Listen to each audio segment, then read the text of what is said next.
I mean, I'm trying to go live, and already people are talking bad about me. I'm going. I ain't talking bad about you. I just put out a fact. It's time for the opening.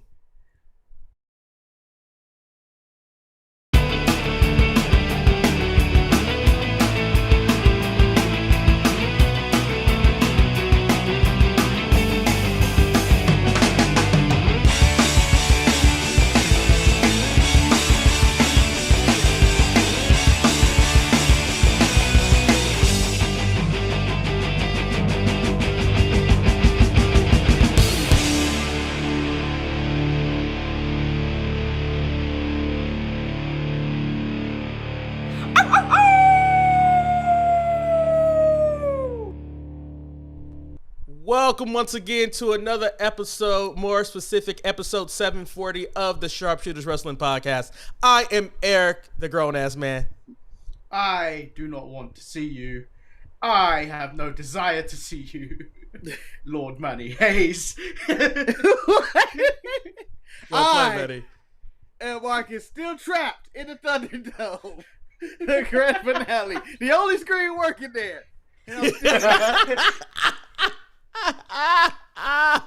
Oh man, Marcus, I really thought you was gonna be your Olympic gold medalist, but I do like being still trapped in the Thunderdome. Marcus, how is it being lonely on the screen by yourself? One day someone's gonna perform in front of me, and one day someone's gonna manufacture my reaction for me as well. Hey Marcus, I'm still here. Mark, and that might be within 2 months if everything gets shut down again. I'm back in the Thunderdome, y'all. But Marcus, I want to start off with this comment from Levi. He said, and I quote, "How crazy has this week been in pro wrestling?" And he can be I don't even know words. I lost whatever words. He is completely right. This week has been extremely insane in the world of professional wrestling. And I turn to you, Marcus. Did you enjoy this week? It was a fantastic week in the world of professional wrestling. Absolutely stunning. Going around. Every promotion, I think, had something going on that broke the internet at one point or another. And by breaking the internet, I mean small whispers of people in a small corner of the world knew of this incident happening. Whether it's people signing places or whether it's performing at a hip-hop concert in front of thousands of people. We will talk about that. Because it didn't matter. The wrestling world changed the world each day this week. Manny, this week, live audience was everywhere. Do you really think that affected what has taken place for this specific week in professional wrestling? 100%. Certain things were made to look better than they actually were, with fans being around. And all in general, with the events that were happening, I think everyone was in a good mood. And except those people at that music festival. Can we stop talking about the people at the music festival? I will talk about them because you know what? WWE tried. What are they supposed to do? WWE tried something, but I don't think they picked the right festival to do it. But whoever was on that table was like, if we send black people, they might support them. I mean, like, even when Wale walked out, the crowd didn't care. I was like, what the hell? But because I guess we're going to start talking about SmackDown first anyway. And SmackDown started off very similar to how Monday Night Raw started off with. And it started off with John Cena. And John Cena, guess what? I have audio. Started off with this. I was so excited that I had to crash Monday Night Raw to do a little fan Q&A and answer really important questions like, how did I answer a single one of my questions. Universe of the Firefly Funhouse? Don't answer your questions. How many Peacemaker costumes did I actually steal? And who's the only guy left they can call to chin check that lifeless egomaniac Roman Reigns? Oh.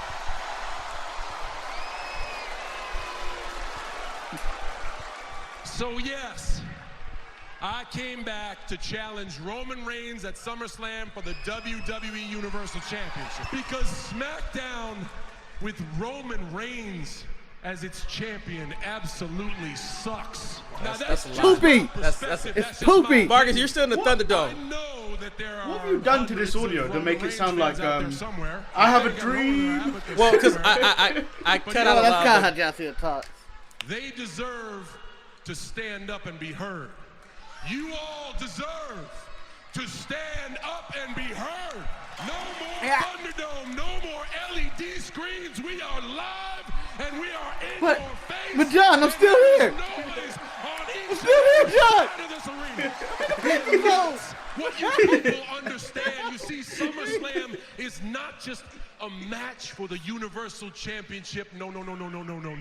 It's a match for our lives.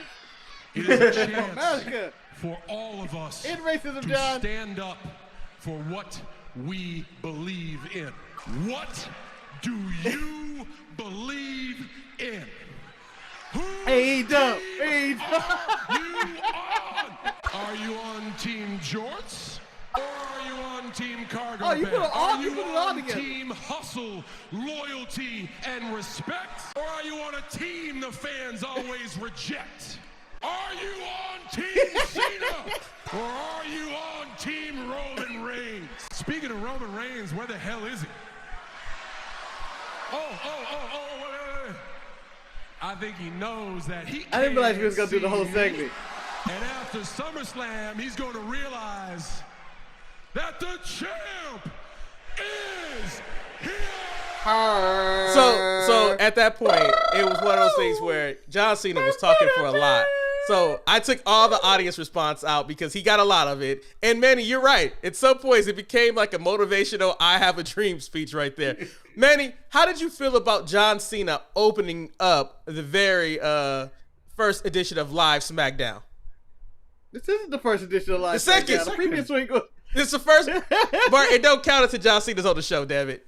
I've corrected myself. He was... What? Boy, Man, he you just are said- tripping today. I've been Yeah. sick. I've been sick all week, and I'm on bed. So me and Baron Corbin has a lot in common. Don't worry, I have that clip because that was my favorite part of the whole promo. So, Manny, are you Team Cena or are you Team Tribal Chief? After the Tribal Chief tonight, I am Team Tribal Chief. Okay. Marcus, what about you? Team Cena, Team Tribal Chief? Well, the tribal chief put a line in the sand, and I have to follow the head of the table, my tribal chief, the savior of SmackDown, the king of the Thunderdome, Mr. Roman Reigns. Well, before Roman talking, we will have the audio from Roman because I spoke to Roman and he gave me permission to use his audio, and his audio has not been modified at all because I have true respect for the tribal chief in this situation. But before Roman responded, Paul Heyman came out and he did this little ditty, which entertained me the most of the whole promo. Ladies, gentlemen. This is the end of the promo. I know it. I gotta get. You couldn't just put the end? John. We gotta go through all of this? We do, unfortunately. He's gonna get us taken off the air for copyright. Why? There's no music. Wrong. This is a lot of SmackDown you said here. Roman Reigns I have more, can't but I might not use it. see you. But I John, would say, Roman Reigns can't hear you. gotta put the Hogan thing up right there. You're simply not worth him listening. Not worth it. Not worth it. Don't get your panties in a bunch. Don't here, get them in a John. bunch. He needs a group of people standing behind him. Paul Heyman, give you my word. Tonight, you will get an answer to your challenge. When, but only when, Roman Reigns decides to come out and show you and everyone here live tonight that the tribal chief is Right. here.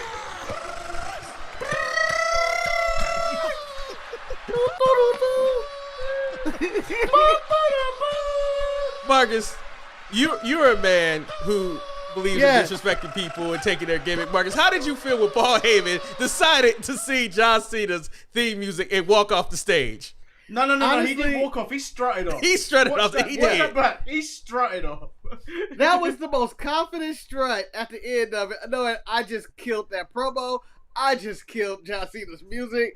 Everything else. It almost had the crowd chanting, Cena sucks. John Cena sucks to go along with it because it was epic, and I am a man of pettiness and beliefs in petty, and I believe that was the ultimate line of petty, and that is my wrestling moment of the week. Yeah, Heyman, I mean, starting off singing John Cena's song.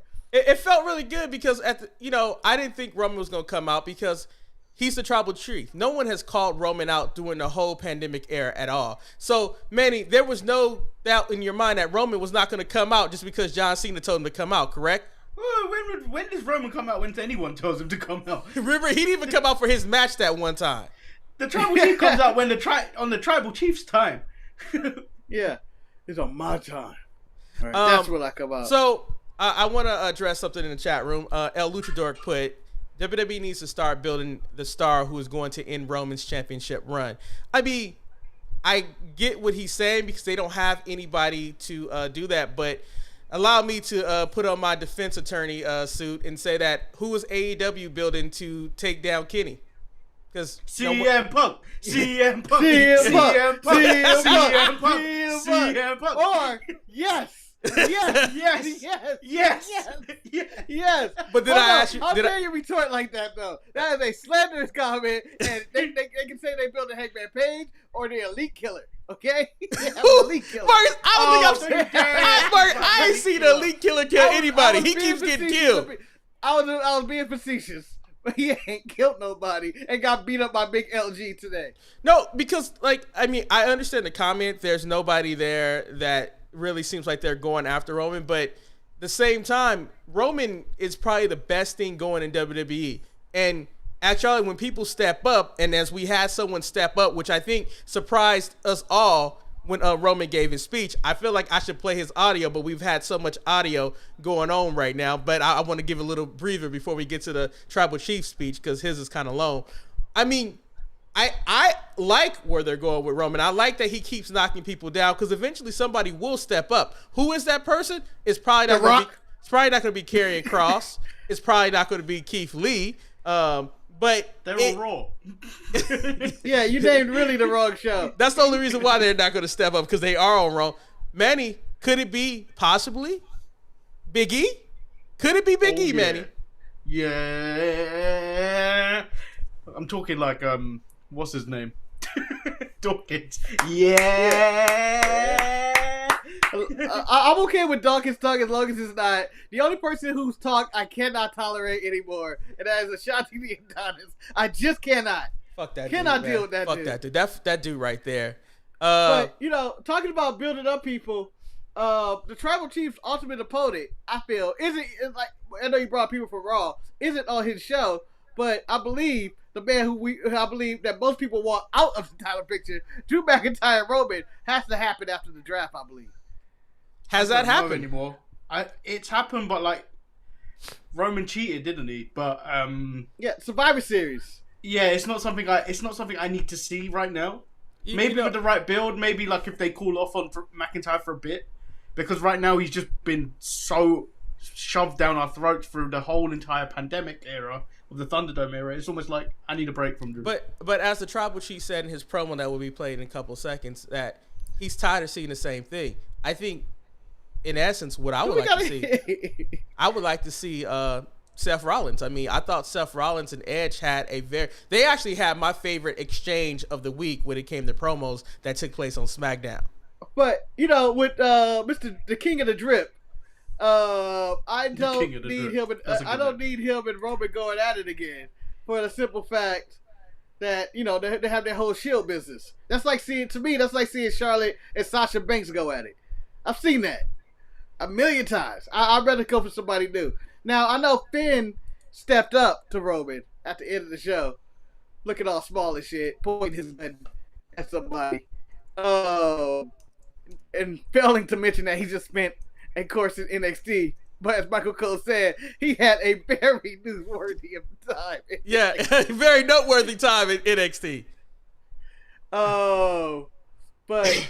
I wouldn't mind seeing Finn and Roman go back at it again. I know that's not the current opponent, it's John Cena, but maybe, there's sometimes a champion is bigger than the whole roster. No, so Manny, I feel like he's at right now. I want to piggyback and ask you a question to follow up on something that Marcus said. He said that at the end we saw Finn and Roman in the ring, and Finn was looking small. I get aesthetically he looked smaller than Roman, but the mystique of Finn Balor to me lived up to the Tribal Chief. I'm like, at the point, if Finn walked out in their match and he was dressed as the Demon, we'd be like, oh shit, he might got a chance because the Demon has never lost. Could you have Samoa Joe kicked his ass? Samoa Joe kicked his ass. People need to stop playing with that. Samoa Joe done kicked the Demon's ass. Betty, this is your question. Do you buy the Finn versus Roman exchange? Yeah, I think it's going to be a really great match as well. Especially if we're getting NXT Finn, if we're getting the restrictions WWE put on their talent against Roman, it might not live up to the expectations. But if I'm getting the NXT unrestricted, it's going to be a great match. And Liver kick. I don't think promos are really going to be that good because like what I don't think whatever Roman has to say to Finn is really going to bother Finn nearly as much. No, because all Finn does is, like that. El Luchador said, could it ever be Adam Cole? I'm going to say no because Vince hates NXT. Marcus, could it be Adam Cole? I have no idea. Every time I say Adam Cole, I feel like he's still there. He's still down there. He's still in NXT. Therefore, he is never coming up to the main roster because they should have called him by now. They should have hollered at him. He's just stuck down there. They broke up his Undisputed Era because it seemed like he was leaving that brand. But nope, he's still there. I mean, the chat room is active. It hasn't been as active on a Saturday in a long, long time. I'm excited. Yeah, you're ignoring all of it. Man, I'm trying to, people. I mean, Levi said that Manny Braun should go to Jacksonville and take an AEW pitcher to drive in high price. I don't think Braun in AEW works at all. It's allegedly Braun, WWE want Braun back. I'm pretty sure they do. I mean, for a different price. I mean, he wasn't worth what they were probably paying him. I think, wasn't it close to $1 million he was getting paid? $1 million a year, I think. Yeah, I can't pay Braun that much money. He don't put butts in seats. He don't. People were in the uproar. You don't like the choo-choo train? Marcus, let me put it this way. Marcus, let's just say Braun didn't put people on the screen, man. He didn't put people on the screen. Nobody was tuning into the Thunderdome to see Braun Strowman. Maybe with the crowd being back, he might be there. Overall, I thought the way that SmackDown handled the interaction between Roman, between John Cena, with Paul Heyman, and, pretty much Roman saying that he don't need missionary every night. He need to change positions, baby, because this is not what we need. If I want to see John Cena, hold on. Go ahead, Marcus. I'm sorry to cut you off, and Roman, the Tribal Chief, the head of the table, and you paraphrased his words. But could anybody imagine John Cena being any other way than what he is right now? Could you imagine John Cena coming out in regular clothes and just talking without the hat? I can't see it. I see it in movies, but I can't see him coming to a WWE ring in a suit talking about the champ is here and all that. Wait, you mean if he came out as Jacob? I would love to see him come out as Jacob. No, the only reason I want to see Jacob in a WWE ring if he's gliding to the ring, Shawn Michaels style, to get to the arena. Shawn Michaels did it first. But it was an interesting comment in the mid-card mess this week that Manny commented on. It said, someone asked the question, is John Cena the greatest of this era or something of that nature? And I believe it was Maurice that commented, said that we've never seen John Cena as a heel, which means that would take away from his greatness. I disagree with that wholeheartedly. I think for the era of 30-year-olds, John Cena is what people know. And John Cena has that era on lock. Manny, you commented. Can you let the fans know what you said to that post? To be fair, my comment was a joke. I said, no, he cannot be the greatest ever because Eva Marie is the greatest wrestler. I know, Manny. I know. Did you not see her fall this week? I will continue to shit on everyone in the internet wrestling community. I will like everything you dislike. I hate you all. Marcus, because Manny is a hateful son of a bee, and that is my gimmick, so I have to hate him for that one. John Cena, do you think, just based on his return and the energy that he brought to the crowd, could he arguably be the best person for the era of 2000, I would say, the 2000 to 2010? Until he Well, for the past 20 years, Mike. For the past 20 years. What are you doing? That accent is my accent. You cannot be doing that. I'm sorry. That is my real life gimmick. You challenged my English accent, I think last week or sometime this week. And now I'm bringing it back. And you cannot deny. Now you sound like a bad Apollo Crews. It don't matter. I don't care what I'm trying to say. The point is, for the past 20 years, John Cena has been the man in the professional wrestling. Love it or hate it, for it's probably about 15 years, because there's some sprinkle stuff in there. But 15 to 20 years, he's been the man. And now, for about 15 of them, that man has been booed and told he sucks. And now everybody has come around and is loving John Cena. Only to be reminded by Roman Reigns, y'all hated this man. He sucks. And he does be doing the same shit for 20 years. It's time for them to get off of it. But he is the Stone Cold Steve Austin of this era.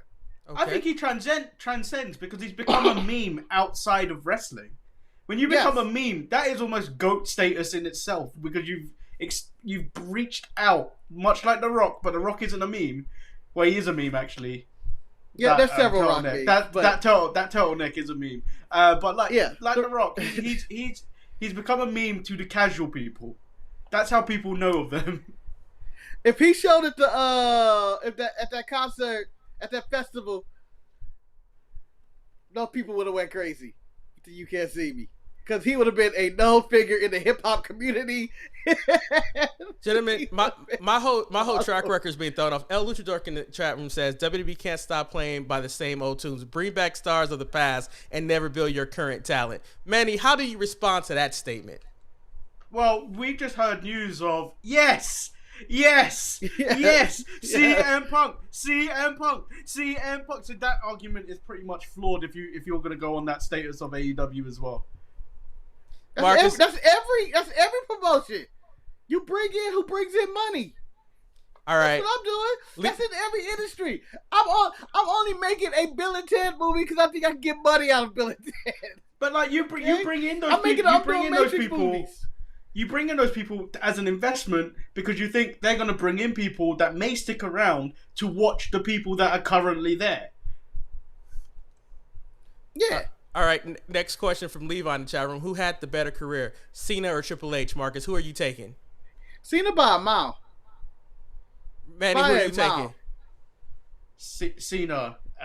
Triple H has just been a guy that's been there.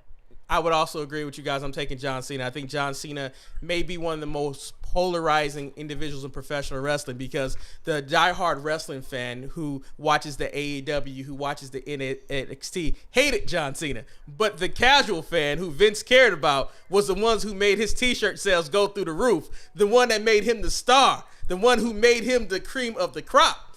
Now, J.K. Smush says, and I will put his comment on the line, Cena never had an equal partner. Hulk had Randy, Austin and Rock ruled with each other. Cena's second closest star may just been Cena Randy. Had Randy. I think he had Randy. No, let's he had Randy. He had Edge. He had Randy. He had Edge. Randy. And let's not forget, he also had Sheamus. Sheamus was there too, and people forget about his name. Put some respect on Sheamus' name. Out there. I don't think Big Sheamus was on the same level as Cena. So Manny.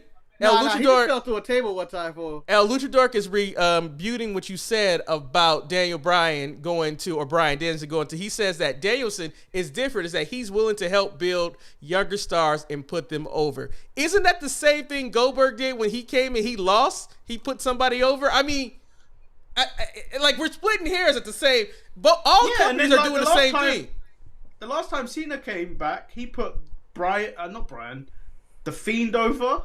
In that weird television match, and even if you go back maybe a year or two up before that, is when he put over Nakamura in that match, which was a solid match where he nearly killed Nakamura nearly killed John Cena in that match. And there we forget that he fought Roman Reigns back in 2017, and I believe lost to Roman in that match. Marcus, this is a hard question. J.K. Switch says, who's the bigger star, Orton or Savage? Ooh, I'm going to go Randy Orton. Oh no, Savage is a historical icon.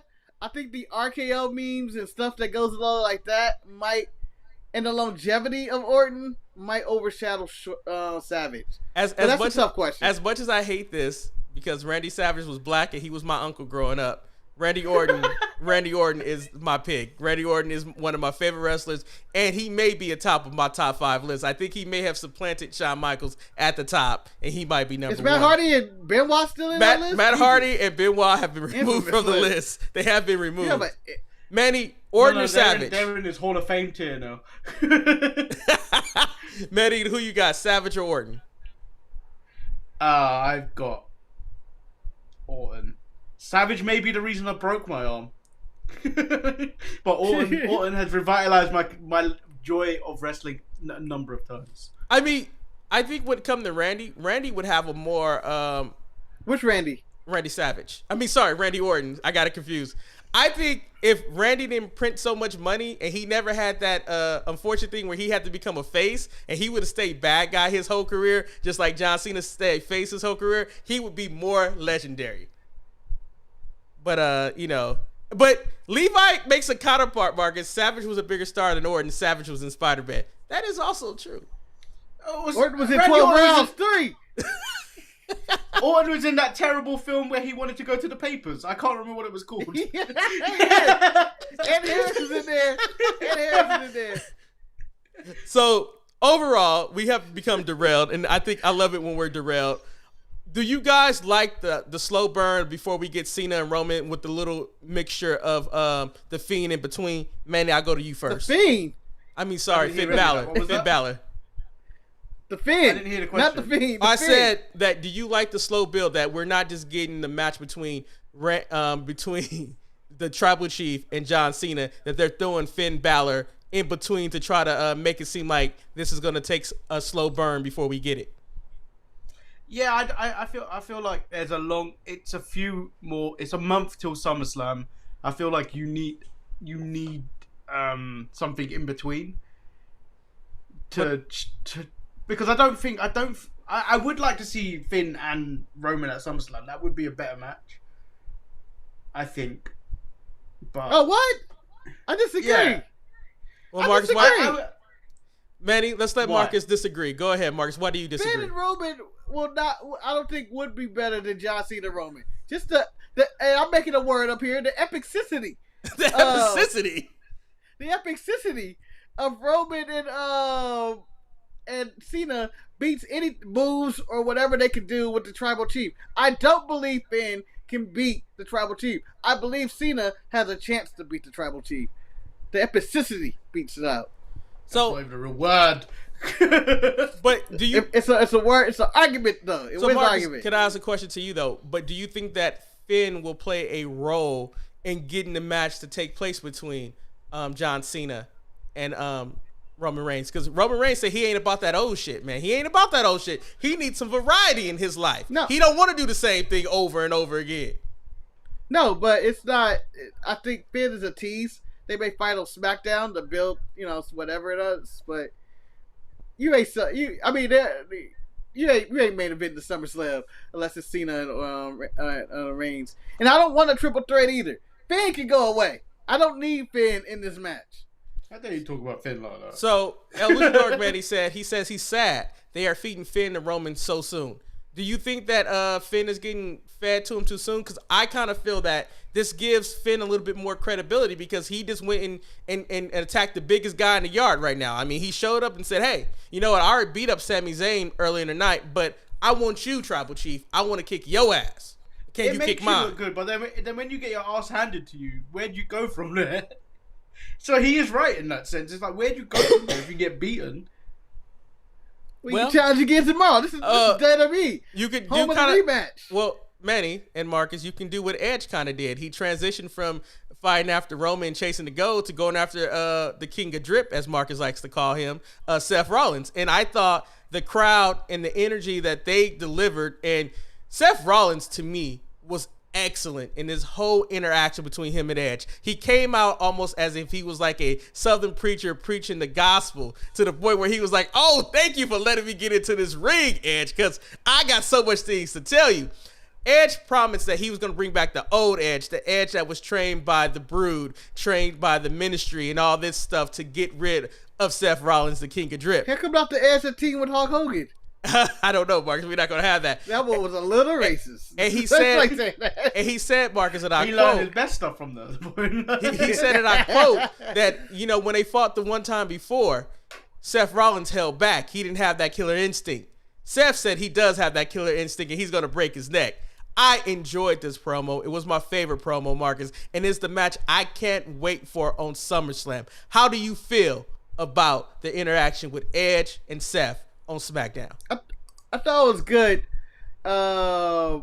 It's another side quest for Edge, who was never getting to that title. Never again. And now that Cena's back, and they're talking about bringing The Rock back, Edge has no chance of ever getting to that title because he is a true number 2 or 3 when it comes to it. But I look forward to the match. I think that, that they have this old history of him threatening Edge's neck, a very vulnerable Edge, talking about he's going to kill him to bring the Authority back. It's a good story. He caught to the title. There's something there. It's a nice little story. Marcus, how did you rate Seth's suit this week? I give it a 7. Okay. On a scale of 10 or a scale of 7? I'm not going to reveal my scale. Okay, that's fine. Manny, Edge and Seth.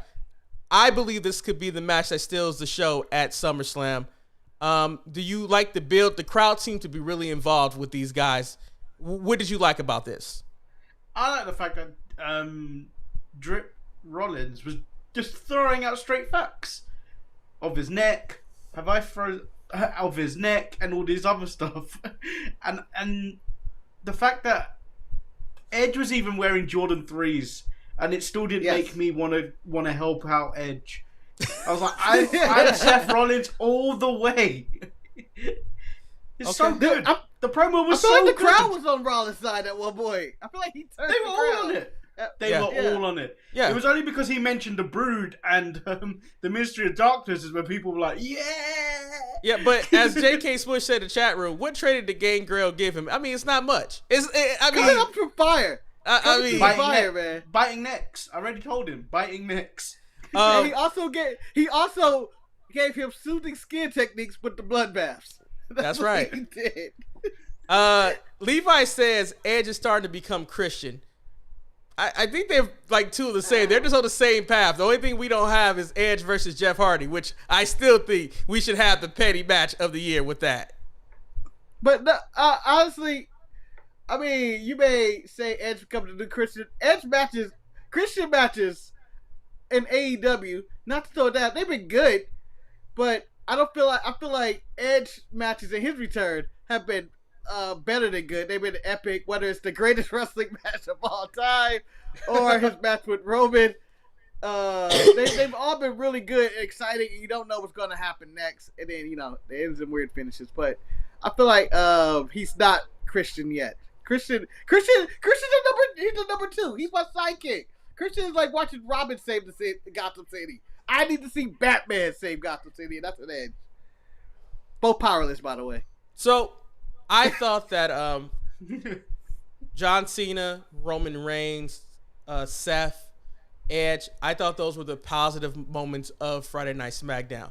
Unfortunately, not everything is gold in the land of SmackDown, and it was still a good show, but there were some things that I would say were some misses, in my opinion, that took place at SmackDown. Let's start off with the WWE's involvement in the Rolling Loud concert fest, where they decided. Wow, you sound like an old man. Where they decided to have Rolling Loud concert festival. Well, they decided to have 2 live matches. Day we did Woodstock. They had 2 live matches on the stage at a hip hop concert fest. The first match they got was Dawkins versus Chad Gable. I don't even think the SmackDown fans would have wanted that match. And then I still want it. You got Bianca Belair versus Carmella. With all being said, I thought the matches were fine and I thought they were entertaining, but I could not stop looking at the crowd and how they could care less about what was taking place in that ring. Manny, you're notorious for not caring about some of these things that take place. How did you feel about this crowd not giving a damn?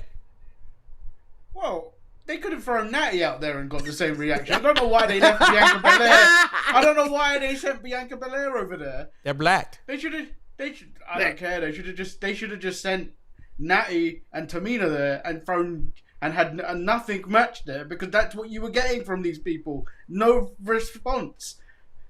But to Pat McAfee's credit, he was trying to act like the crowd was in it, but my eyes told me they were not into it at all. Marcus, although they were wrestling in like smoke, what did you think about their involvement in the Rolling Loud thing? So the entire time I was looking at the setup, and I was like, this is an amazing setup, and like seeing this sea of people watching all this wrestling, this is an insane look. And I think that's what they accomplished, is that they got that look, and they can show that highlight that Bianca Belair or Dawkins or whoever wrestled in front of all these people. You can always show that in their highlights, in their entrance. But other than that, those people going, what the fuck am I watching here? Like, literally, why is this happening right now on Rick Ross's stage? I'm waiting for the boss. Oh, I'm waiting for the boss. All of a sudden, I get this. Larry Hoover, Marcus. You know, for all those people, for all those people who were there, and they were seeing this, I don't even know what they could have saw. I'm like looking at all these same people. The ring is elevated, and like, I don't know. So this is one of those things where you chalk up, it was a nice idea, but it could have been executed better. Similar to the whole eyes of the KKK, Django Unchained. Now, let me ask this question. I would do it again. No, I would do it again. Let me ask this question. No, the only reason I would do it is if Randy Orton was confronting Soulja Boy, because that's what would have got all of them all interested. But my question for you, do you think that this might have been the wrong demographic? Do you think it could have been different if this took place maybe at a country festival or maybe a rock concert? Do you think that... Well, they do NXT at the Download Festival in the UK, like for the last few years before the pandemic, and that's gone well. But I don't know why they decided to do this when it's clearly the wrong demographic. Well, not even that. The demographic. It's just the way it was planted. The wrestlers were so far away, and stuff was happening. I doubt if anybody could see anything. And according to reports of people who were there were people actually, sprinkled in there reacting. But you wouldn't be able to tell because the sea of people is so many people not reacting. But there were people actually enjoying the match or whatever they could see in some reports. But most people going, what the hell is this? Why? Because as another analogy I heard, it was like when these hip-hop artists or, musicians show up on a wrestling show in the middle of a wrestling show where you there to see wrestling. I ain't got time to see, I forgot what's Diddy's group name. Diddy Dirty Money or something like that. Dirty Money. Yeah, whatever they call. I'm not here to see Diddy Dirty Money perform. I'm here to see people sit on each other's faces. Marcus, El Luchador said WWE is like that old ass dad in sports sandals say shit like on fleek and dabbing. And better he is not, and I quote, he has not been sipping from the water bottle of hate or from the well of hate. That is sacred ground, man. The well of hate is only give people. Not everybody have access to the well of hate. Also, I do feel, even though this does seem like a big miss, imagery wise for their video package, it's gonna be top notch. Like, oh no, what was this? Like, this is. I feel like it's not a complete loss. Yes, you didn't get that reaction, but maybe, just maybe, you stole one or two fans in the general condition. It was a try. It was a gamble to try to get some casual audiences involved. And if you maybe make this an event every year and you make it more connected and push it closer to the people instead of as far away as it was, maybe it'd be something to see. And just say, Levi said black wrestlers at Country Music Festival would get racist slurs hurled at them. Watch Harlem Heat at WCW Hog Wild. That's what I say. You gotta send the right demographic there. And there's enough footage of how to do stuff at festivals. I would give AEW credit. They do very good shows when they have their little festival themed thing. So I mean, WWE, you tried something new and it was cute, but don't do it again. Don't do it again. Don't do it again until you can do it right. Do it again. Keep trying. Don't give up. I feel like there was something they could have did there, just they did it wrong. They did everything wrong. And you know they fucked up when they were piping in the audio going like, we fucked up, right? Yeah. No, even like even they the knew camera off the work. gate. Even the camera work was making me feel a bit dizzy during the Bianca and Carmella match, because whenever they did that spinny spot, they were actually spinning the They went to so many different camera angles. I'm like, I feel motion sick. I just know they felt. I just know they felt like, I thought they said if we sent black people, they would care. And we put Wale with them, and no one cared. Damn. Wale's not the biggest musician. No, he's in the not. world. He's not. You needed Lil Wayne. But the way Soulja Boy. But I'll tell you this though. Marcus, hold on. Just wait, because I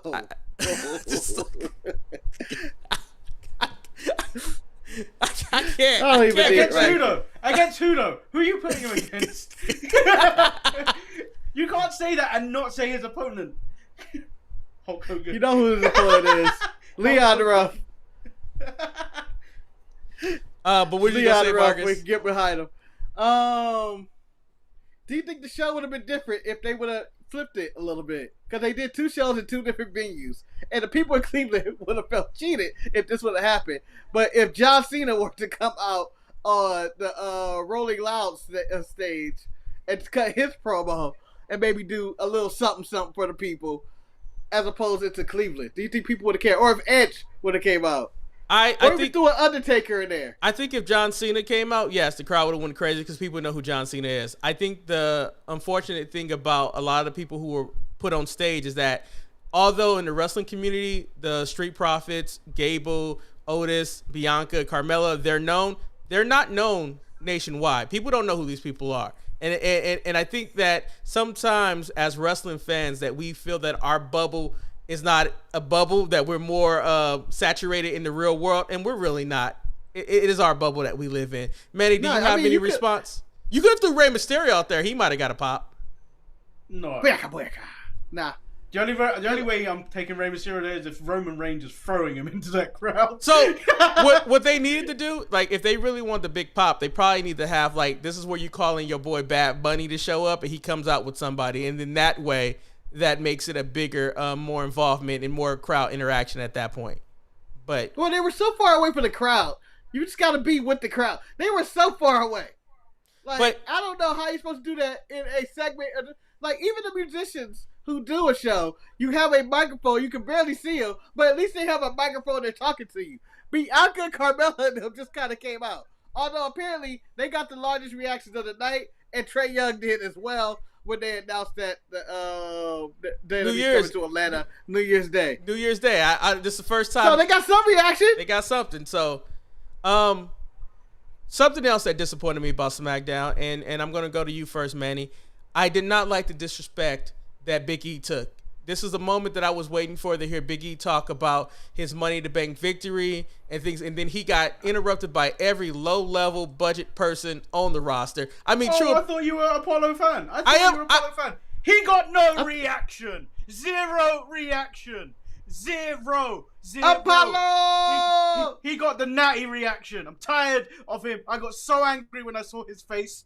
So angry. Talking about, oh, you got a contract. Oh, fuck off. With your fake accent. Get out of it. Hate you. Wow, Manny. Wow.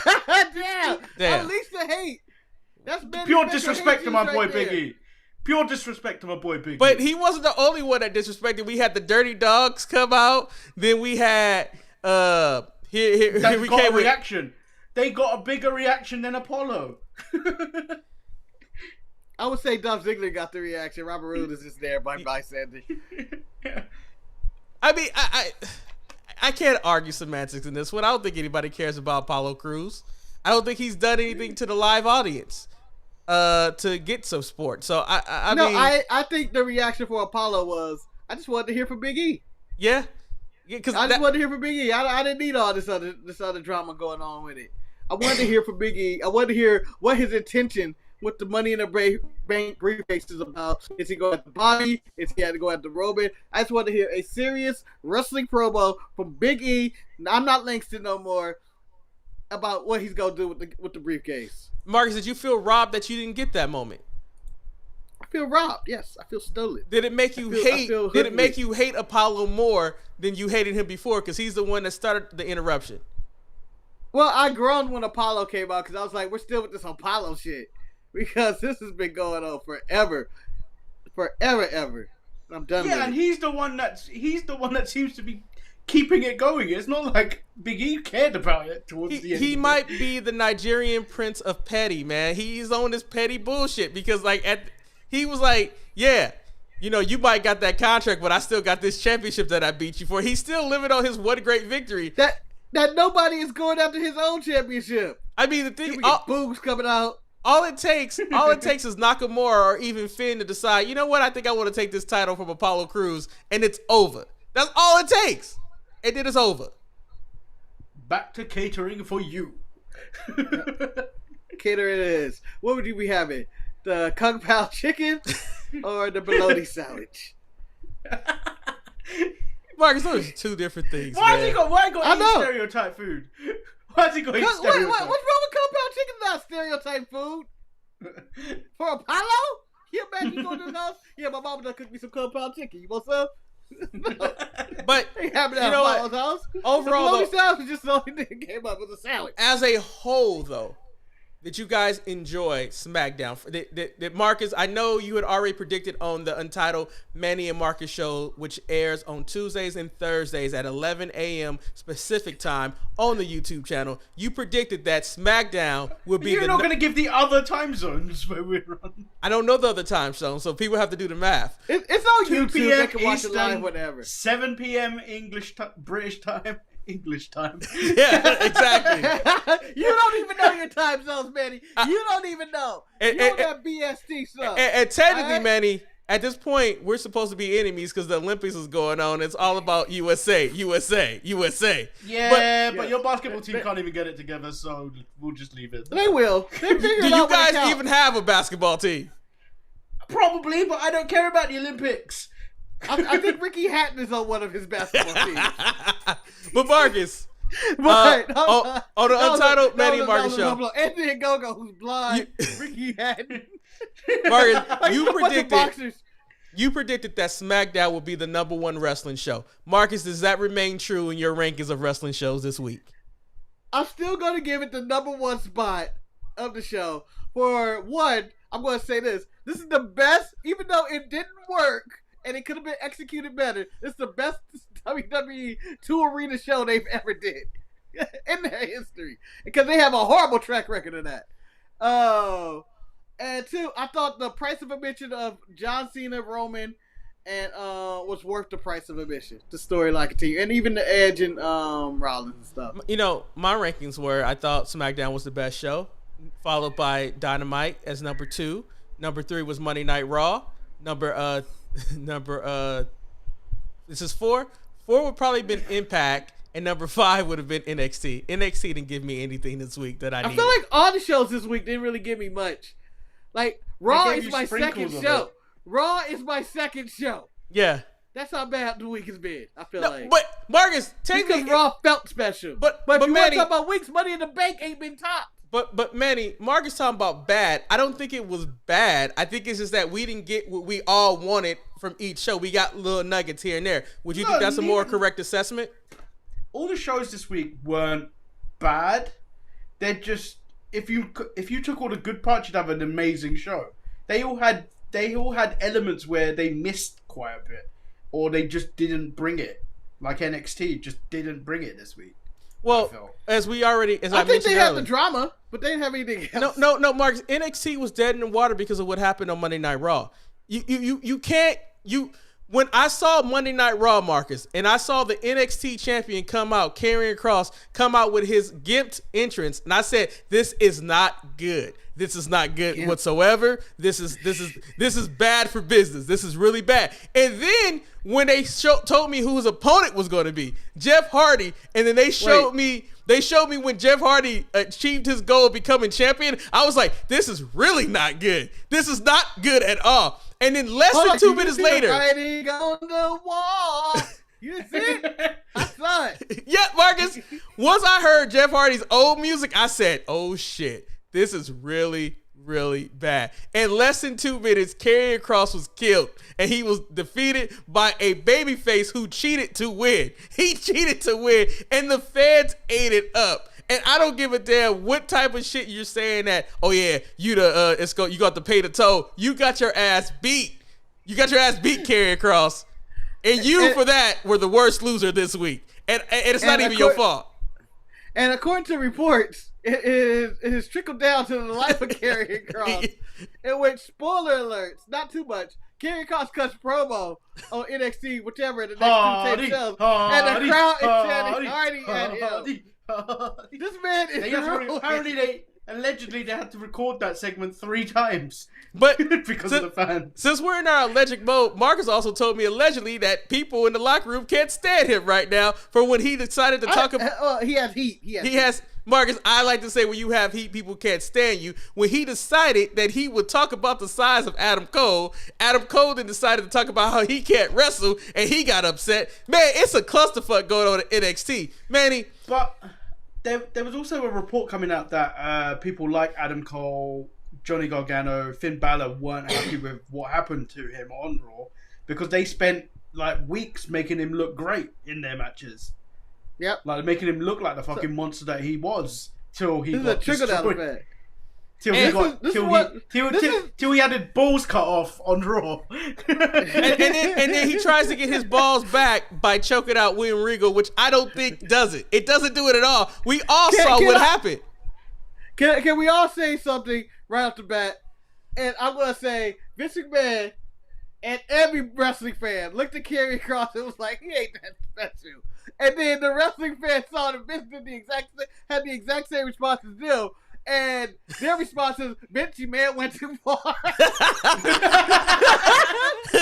That's what happened. Because now, maybe you didn't like Karrion Kross. Maybe he is just a flashback, whatever you think of him. But no one deserved this treatment this week. Let me ask this question. This was a low point in someone's career. Do you think that it's true that Vince McMahon hates NXT because he is still salty that they lost the AEW Dynamite on Wednesday night? Do you think that is true?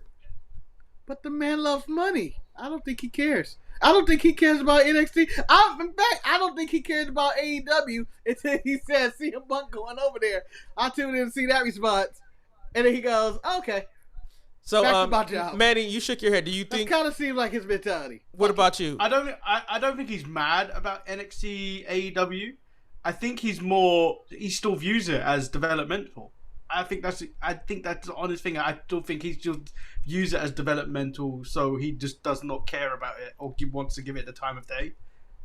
No, I heard an analogy. He never got that memo that it wasn't developmental. No, but I heard an analogy about, like Vince is one of the most competitive individuals ever. And they talked about how when he was getting his ass handed to him by WCW week in and week out, that he took it until he figured it out. So, like, he lived by that motto, you're going to eat shit until you like it, until you figure out how not to eat shit anymore. And I think in so many ways, his mentality with NXT is that way. Like, he seems as if he is punishing a lot of the people who lost to Dynamite when they didn't really give them the tools to compete with Dynamite. I don't think you can compete with the crowd that Dynamite has. That is the best thing that Dynamite has going for them is their crowd and their rabid fans. Well, in NXT's fairness in this war of spending money, the budget was not there. This was like watching the I'm trying to think, who's a broke ass baseball team? The Kansas City Royals compete with the Yankees when it comes to signing free agents. Like, the money is not there. Like, they're working out a Full Sail in a small arena. There was no way they were winning this war. They are now in the Capitol Wrestling Center, Marcus. Because Tony Khan is throwing bricks of dollars at people to just show up on his show. Well, he's playing with his dad's money, so it's not his money. So we've been down this road before. Dixie Carter did the same thing when she was running TNA Impact, when she was not like this. She was throwing daddy's money left and right. Because the latest rumor is that Tony Khan, TK as we call him, has thrown more money into the direction of Daniel Bryan Danielson, to jump ship from WWE to go. No, it's the same amount. It's the same amount that WWE were going to pay Daniel Bryan. It's just the option that he can go to New Japan. Oh, okay. Without the no, less dates as well. Less dates. Less dates, and then obviously he Save gets money. the allure of going to New Japan. And I mean, for me, when it comes to Daniel Bryan, the only thing I'm concerned about is that whatever he does, he makes sure he keeps his health as a factor. I don't want him going around doing these crazy bumps and stuff, and the next thing you know, he's the next sad story of the rise and fall of a great wrestler. I mean, I'm not upset that a man is going to pursue his dream to be able to wrestle without restrictions. I just think that when a company goes out and says that we're going to do everything different from what our competitors do, and then you go and do what everybody else has done, run out and sign all the talent that you can. And granted, some of the signings have been great, but you have done so many WWE signings, it just sounds like, here you go again. The rumor of them bringing back CM Punk is one of those more interesting rumors, because if I was CM Punk, I don't think I would come back, because I think what's more important for Punk is the myth that he was as great as he was. I don't hold Punk as high as some people do. Marcus, I turn to you because I know these are two of your favorite, because that's what got us watching Ring of Honor, watching Daniel Bryan and CM Punk go at it on those old DVDs. Not tapes, but DVDs. Marcus, were you excited to hear the news of the possible signing of Daniel Bryan and CM Punk? Well, again, like you said, with the return of the American Dragon, he comes out the final countdown on an AEW show. I'm marking out. It ain't stopping me. Final countdown, Bryan Danielson coming out. I'll mark out. However, I do have the health concerns that you do have when you see the matches that AEW do produce, whether it's a Texas death match or whatever the hell the Painmaker and Nick Gage are being ready to do next week. You do have concerns of that type of mentality, but you also have your Christians in there, who's in there. He's wrestling a safe style. He's not going too hard, but I think the allure of, Bryan versus Omega, and they were just going all out, balls to the wall, is an intriguing matchup. But at the end of the day, you're gonna be like, I hope he remains safe. For the Punk thing, he has to. He eventually he was coming back. There was no one ever really goes forever in wrestling, and CM Punk was not gonna be that guy. This is his way of making the most out of his money. I think that it could be a blessing and a curse, because CM Punk has proven over time that he is a very difficult man to talk to and work with. He doesn't get along with a lot of people. As his relationship with Colt Cabana has soured to lawsuits, and now they're in the same locker room. You just don't know where it's going to go. It's a good business pickup. It's a good name to have. I think you're going to get some solid work and matches and mic work. He may eventually end up on their commentator table, but the most expensive commentator table in the history of commentating. But we'll see where it goes. Do I think it's going to elevate AEW to finally overcome WWE? Maybe they beat them in the range for a little bit, but they can't. I don't think it can sustain. I feel like this is a Hogan, Randy Savage kind of signing, but they're not as big as stars. Manny, let Manny go. Go ahead, Manny. I do feel the stuff you brought about the money, I feel like isn't sustainable. Like how WWE have finally realized that we should not be hoarding all these people. We need to start letting people go, kind of thing. I feel like when you look at a wage bill that they currently have, it's going to be through the roof. Like, and it's all guaranteed money. Like, they are honestly going to be paying out so much that they're going to have to start reevaluating whether they need all these people. Well, because their roster's huge at the moment. Yeah, and so I know they have the Rampage show that's supposed to start on Friday sometime this month. And as someone said that we're talking about, like, in August, not this month. Vince, oh yeah, we're still in July. Vince could easily just be waiting for them to outspend themselves, because it has to be a point when Tony Khan's dad stops giving him money. Like, just like how it was a point for when Dixie Carter's dad stopped giving her money. But I think on the DL said something very good in the chat room that I think in essence AEW really needs to spend more money on. He says, for me, AEW should focus on outside the ring talent now. Production, sound engineers, editors, etc. If you want to push the ratings higher, make the production at the same level of WWE. And I think that is something that needs to be said. I think that some of the production that AEW does, it still comes across as very indie and not as presented as well as it should be. Manny, do you have anything to say to own the DL's comment? No, that's a perfect comment. Everything he said on that. It's stuff we've complained about in the past or like recently.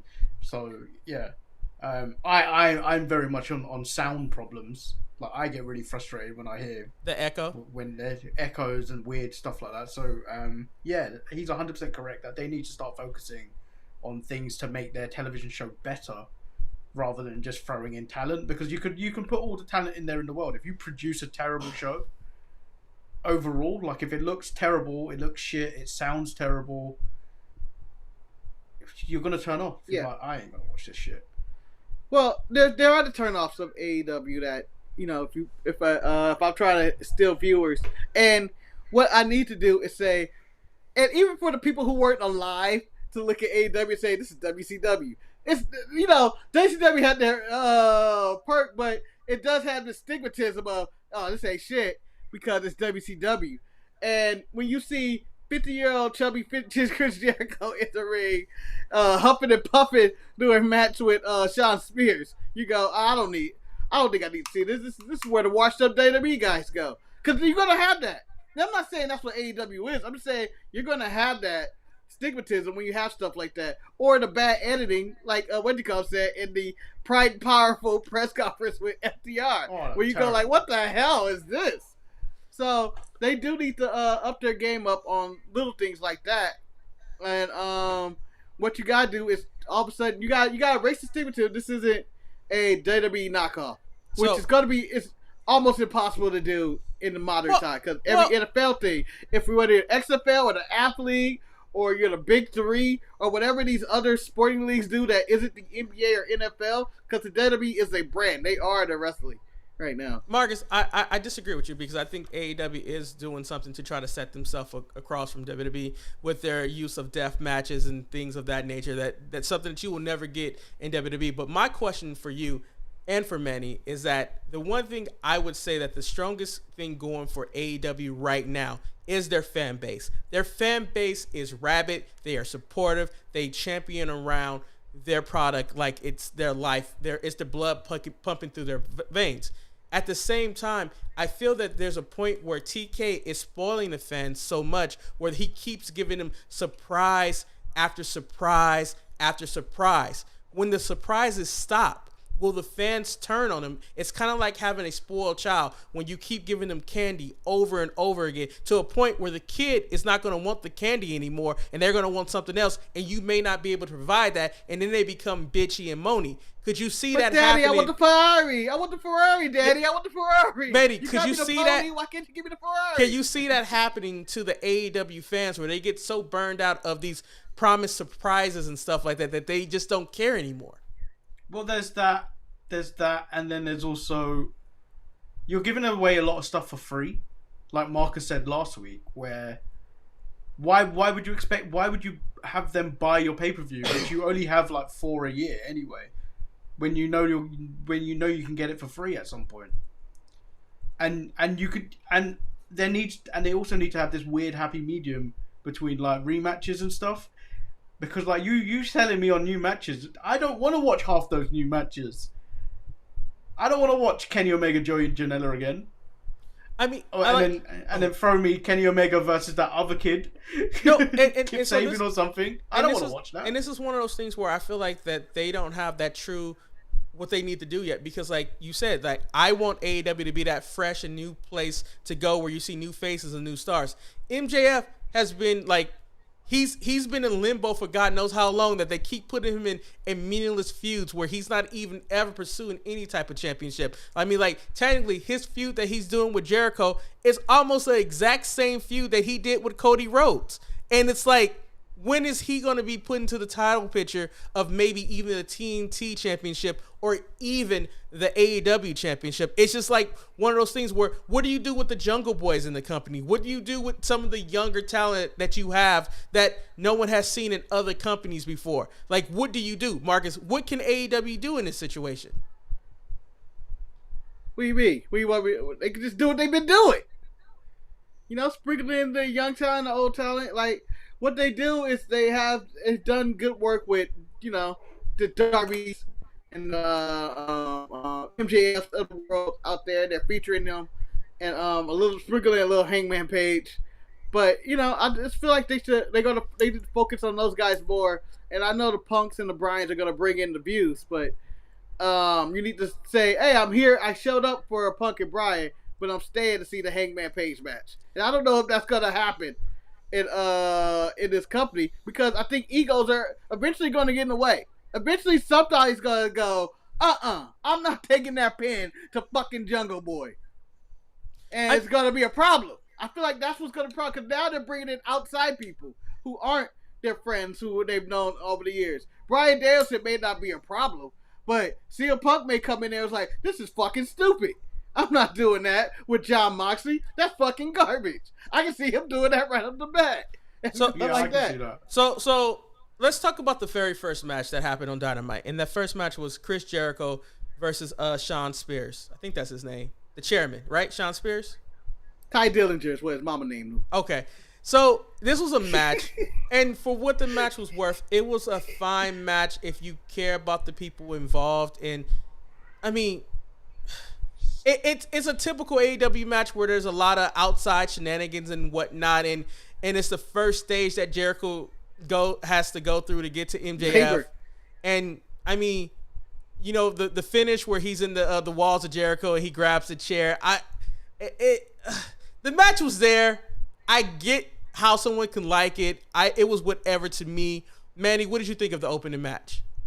It was alright, but that's all it's getting, because I gave it a strike on Thursday. Oh shit! I'm fucking tired. I'm fucking tired of all this shit. I want Jericho to go away. He needs to go away.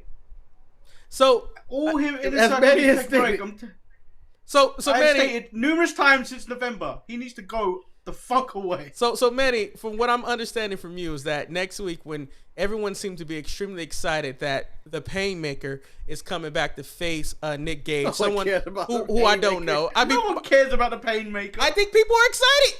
People are excited about the Painmaker coming back. People are excited about Nick Gage.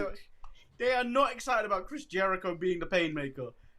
So, which one of you guys can tell me why I should be excited by Nick Gage? Because he seems like somebody that has frequented my job a lot. Imagine White New Jack. That's basically what you're getting. I don't really know who Marcus. I know New Jack by name, but I've never seen a New Jack match. You've seen several New Jack matches. You know who New Jack is. Your memory is the worst. So are you trying to tell me, Mark, you're not excited? Are you excited for the Painmaker versus Nick Gage? I don't care about no gun. I don't need to see people hit with light bulbs or cutting with pizza cutters or falling at thumbtacks. Jericho's 51 years old. He don't need this shit. And it's not going to pop me. It's just going to be a stunt show, one move after another. I don't need to see it. I don't care. Marcus, it's funny to me. The most Nick Gage I needed was when I watched his Dark Side of the Ring. And Marcus, okay. So it's funny that you brought up pizza cutters, Marcus. Do I take it that you watched Slammiversary and may have watched Sami Callihan versus Kenny Omega? The pizza cutter's been a weapon in the Indies for a while, Eric. So I don't know which one you guys. People open with. I don't know if you guys which one you guys want to address this comment that was made by El Luchador in the chat room, but whoever wants to volunteer for tribute, feel free. He says Jericho. That's the wrong one.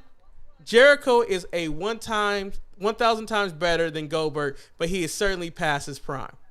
I think that could be debated. When we go into about the same. When we go into I think in ring wise, Jericho can probably do a lot more than what Goldberg can do. However, when it comes to printing that thing called money, I think Goldberg is what does it. Like, I think Goldberg would probably be a bigger ratings boost than probably Punk because I think he's more of a household name than CM Punk. But the only thing I give Goldberg credit for in this stage of his career is he's there and then he's gone. He doesn't linger for too long. He's there for like a month and then he's gone. Jericho has been doing this nonsense, I repeat, since November.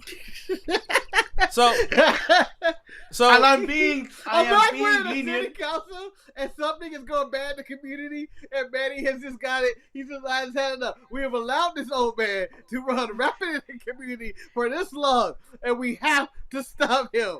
Okay, we can't let him keep getting away with this. Thing is, Dinner Debonair happened around November, but that has been going on even before that. So, gentlemen, there was a match that took place. Can I talk about Goldberg? Go ahead. Talk about Goldberg, Marcus, if you want to. The difference between Goldberg and Jericho is when I turn in and see Goldberg, I go, that's a big man and he's in decent shape. When I look at Jericho, I go, that's a big man. Yeah, he used to be in shape. So also, That's kind as of I what said I on see. Thursday, But- when he put on that Painmaker get up, he looked like somebody's auntie. well, I was like, with he the was trying to mascara go. dripping. Yeah, he's having a midlife crisis. Like, I think Jericho brings more to the wrestling business as a whole and longevity, but as you said, Goldberg's a quick, I'm gonna steal some people money kind gentlemen, of guy. there's a comment in the chat that I think just gets it. He gets this sound effect, and it's from J.K. Smush. He says Jericho is beloved by wrestling fans, but Goldberg is a name fans who don't watch know, and I think that's what it comes down to. Yep. People know who Goldberg is. Jericho is like, I kind of heard of him, but so there was a match that took place on AEW Dynamite that I don't know if anybody, even the loyalists, No, Marius, I'm gonna wrap this up quickly. I don't know if any of the people who can support this. It was Frankie Kazarian versus Doc Gallows. The only reason why I bring up Why this are we match talking about this? because Marcus, because I got somewhere to be. Marcus, Don't talk about the Steve! no, Marcus, the only reason why I want to talk about this is because I spent some time editing some audio and I want to play. What the hell is that? I want to, Marcus. I want to point out what King Switch had to say on Impact and see what you think about this. I couldn't pass up on the opportunity at Slammiversary to come out and say hello to Bullet Club's greatest fans. No. Too sweet, too sweet, too sweet. Come on, I gotta hear this. Too sweet. Whoa, I hate that chant. whoa. Whilst I appreciate that, I'm not talking about you guys. No. I'm talking about the guys. I'm talking about the guys that are walking around Feels throwing like up he's two in the sweets like it's hallway. still 2013. Ooh. Those guys are the true fans of Bullet Club. Those guys are the true fans of Switchblade Jay White. Okay. But I understand why they do that, you see. He's Good talking to Brothers 5 people. It have sounds only like. ever been relevant when they can Nothing tie personal. their name to Bullet Club. So I see why the Good Brothers are so desperate to rejoin. But Good Brothers, this is a new era of Bullet Club. This is my new era of Bullet Club, and in my new era of Bullet Club, I'm we not going have to a whole Jay standards. White promo. And I'm sorry, Good Brothers, you guys just simply I got somewhere to enough be. I ain't anymore. got time to hear no Jay White. Okay, Marcus, fine. I got the point. Well, tell I me, got Marcus. the point. Marcus, He's in a room full of 5 people. It's not like. Marcus, the Nashville crowd at Impact is the same amount of people that's at the NXT crowd, okay? It's the same Yeah, thing. but it sounded just as small too. I bet you. I didn't need to hear it. But What- Marcus, what's the point of this? the point is that Doc Gallows ain't shit, and I'm upset that he Yeah. I'm upset that he beat the Elite Killer. But Marcus, better question, so because you do have to move on. He beat the Elite Killer. I don't care. He beat the Elite Killer. Marcus, It don't matter. This segment didn't matter. When you start the show with this, I go like, what's the point of this? I didn't ask for this. I didn't ask for no Luke Gallows match. Manny, I'm not gonna talk to Marcus right now. Marcus doesn't like Willer Yuta. Do you like Willer Yuta because he fought Darby Allin? No. I don't understand why he's so hyped up. Or for 2 dynamites in a row. He's taken 2 L's in a row. Well, I like Willer Yuta, so maybe I'm in my own thing. What's the point of Willie? What is the point of him being the best friend? They explain nothing on this show, and that's No, their and the number other one problem. Explain to me and the why, other thing- or as Cassidy is with him, no one has a reason. And the other thing is, why have you shoehorned a Jay White promo on the show? Just because you're the only person that subscribes to his OnlyFans. I do not, and I will go on the record. I do not subscribe to his OnlyFans, and fuck you, Manny, for that.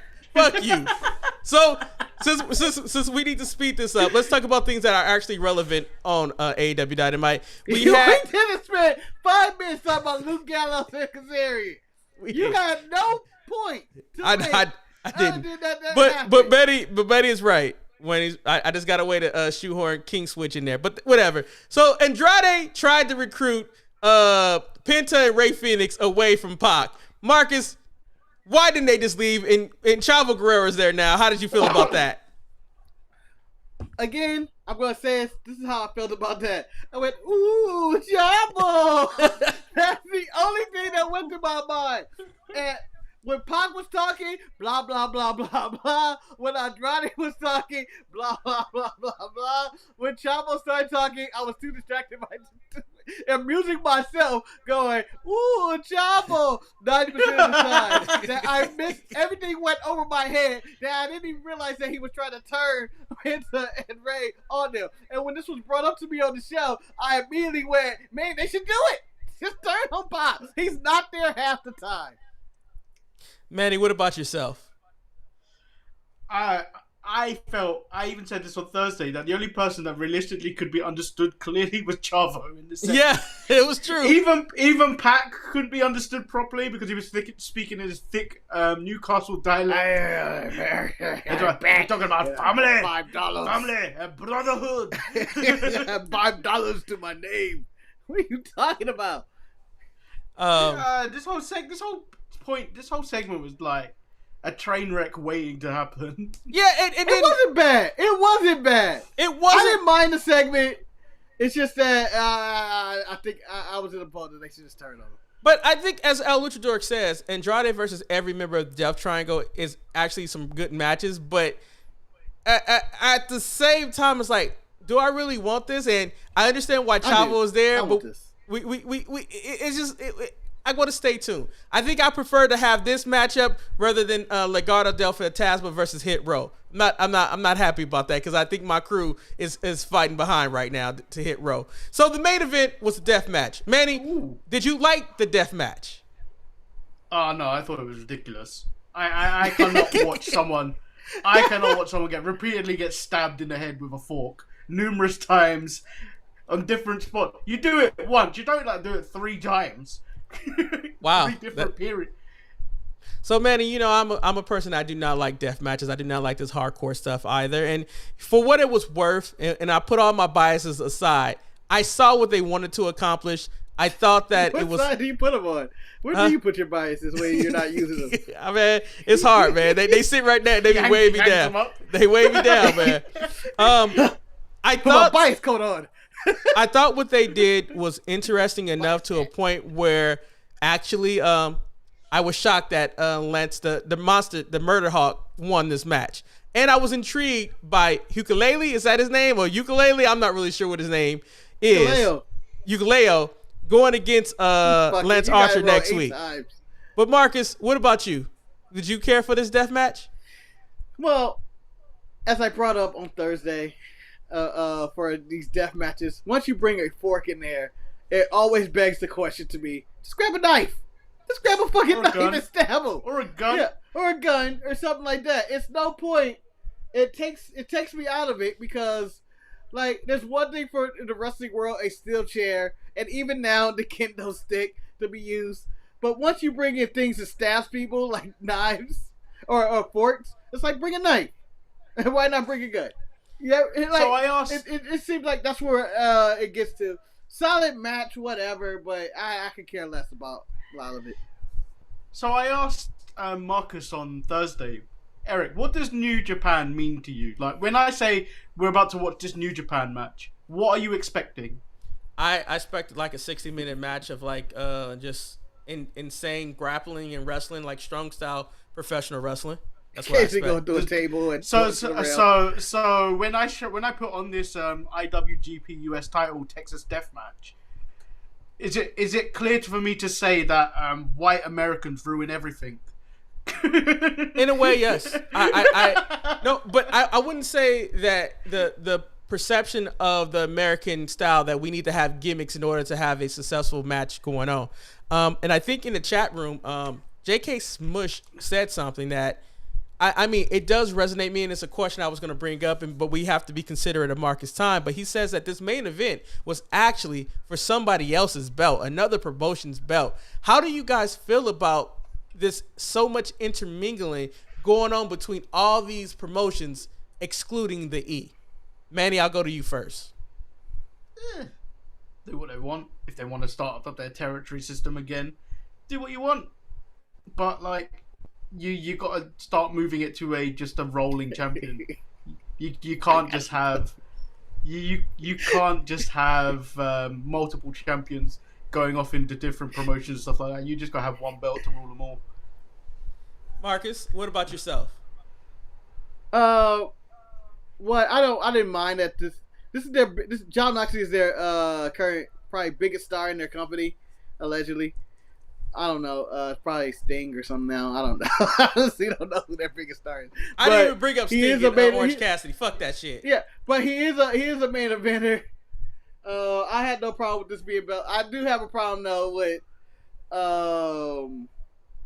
that that this is the redheaded stepchild, considering that it is red, of titles of New Japan that they toss out there like it's a real belt. New Japan gives two fucks about this belt, and that they have never asked for this belt to come home in over a year. They have replaced it with the Never title, and they are okay with not having this belt ever return, because this was Kenny's belt anyway, and he left us, and we don't give a fuck about this title, and he's Canadian. So they have never gave two fucks about this title, and Hikuleo is probably going to beat the Murder Hawk because Jon Moxley was not getting paid by no damn Hikuleo. Okay? That's also true. So this is a political title change just to get the title off Mox, who was not taking a pin probably for anybody in New Japan. It was like, I'm not losing on TV. So I don't have a problem with the intermingling of belts and all this in the working. I think it's kind of cool. It's kind of like watching a Marvel movie of who's going to show up next, and I'm waiting for Reed Richards to randomly show up in one of these properties and stuff like that. So, but it also shows the power of WWE and still beating them in the ratings, but even though it's 8 companies against 1. So Marcus, I need you to catch your breath. Including Ring of Honor, I guess he's all alone. So all alone. So Manny, my question that I have for you though is that yes, the show concluded with the IWGP, IGWP, whatever championship that they don't care about. However, the own AEW's championship, God's favorite champion, Rusev, hasn't wrestled a match on their show in I think about 2, possibly 3 weeks. Couldn't he have main evented instead of this title match, Manny? Yeah, they should have. He should have. If you're not gonna have your world heavyweight champion wrestle, you should be definitely putting over your TNT champion, if anything, on TV. But that's the way they want to go. But I just don't like also that we're going into next week with the exact similar match with Jericho and Nick Cage. Yeah, and like this was a week in professional wrestling in America. There was 2 death matches that took place. We had the one on Slammiversary, and then you had the one on Wednesday night. I just don't. They look like they're going to oversaturate. But the thing that I'm very shocked about, it seems like my secret path to the well of hate. Can I jump Marcus. in real quick? I need to correct Manny. As I look in the chat, his name is Nick Gage, not Nick Cage. I believe this is not the lead actor Marcus. of the movie Face Off and The Rock, Marcus. or National Treasures. Marcus. Who did he wrestle for? What's his main company he wrestles for? Do not care. Manny, we all know this is Marcus being petty because he's tired of you correcting his spelling mistakes, so he wanted to correct yours. But if you look into the chat, there's a thing that my well of hate, the pathway to that has been found, because J.K. Swift says, the problem is I want to watch X-Men. I don't need the Fantastic Four. Fuck the Fantastic Four, by the way. And the Suicide Squad there all the time. One off is cool, but this is too much.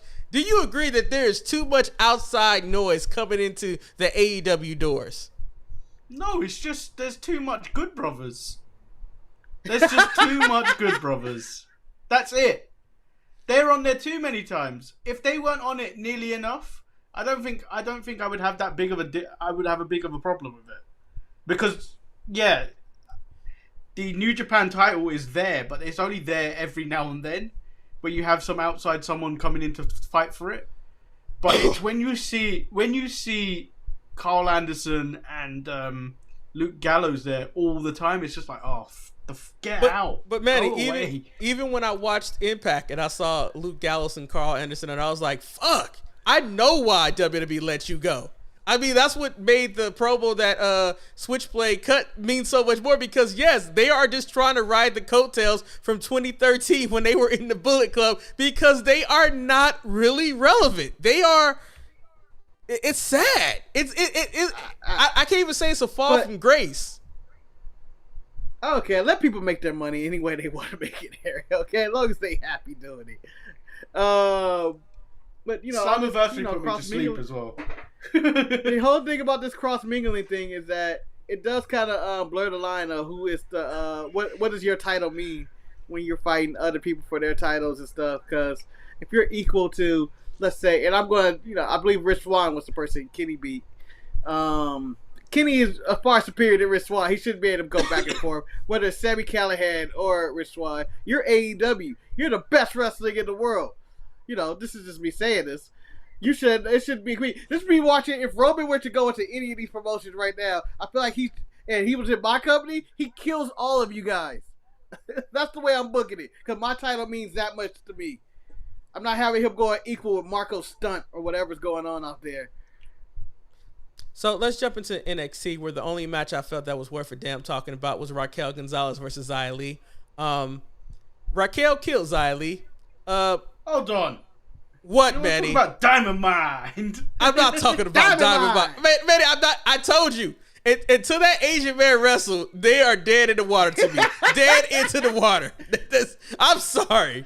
Are we not going to talk about the race war part 2? Manny, we will speak on that, but I was talking about, if you listen to my verbiage, the only match that was worth a damn on NXT was Raquel Gonzalez versus Xia Li, where Raquel Gonzalez killed Xia Li.